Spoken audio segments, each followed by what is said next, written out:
హిందూ బంధువులందరికీ కూడా సద్దుల బతుకమ్మ శుభాకాంక్షలు.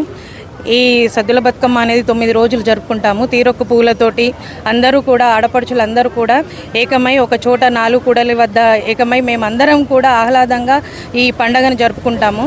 ప్రతి రోజు ఒక 9 రోజులు ఒక పండగలాగా మాకు రోజు ఒక మొట్టమొదటిది అటుకుల బతుకమ్మతో మొదలయ్యి అట్ల బతుకమ్మ నుంచి మరి ఈరోజు ఎంగిలి బతుకమ్మ వరకు తీరొక్క పువ్వులు మన రాష్ట్ర పువ్వు అయినటువంటి తంగేడు పువ్వుతో పాటు మరి బంతి పూలు, మందార పూలు అన్ని పూలతోటి మేము అందరం కూడా చాలా అందంగా తయారయ్యి అందరం కూడా ఏకమై మేమందరం కూడా ఒక ఆనాడు హిందువులందరినీ ఏకం చేయడానికి తిలక్ గారు ఏ విధంగా అయితే వినాయక చవితి చేశారో అదేవిధంగా హిందువులందరూ కూడా మేమందరం కులమత భేదాలు లేకుండా అందరం కూడా ఏకమై ఒక చోట కేంద్రీకృతమై మేమందరం కూడా ఈ పండుగని ఆహ్లాదంగా ఆనందంగా ఉత్సాహంగా జరుపుకుంటూ మేమందరం కూడా చాలా ఇన్ని రోజులున్న కష్టాలన్నీ మర్చిపోయి అందరం కూడా హ్యాపీగా మేము ఈ రోజును గడుపుకుంటామని తెలియజేస్తున్నాము.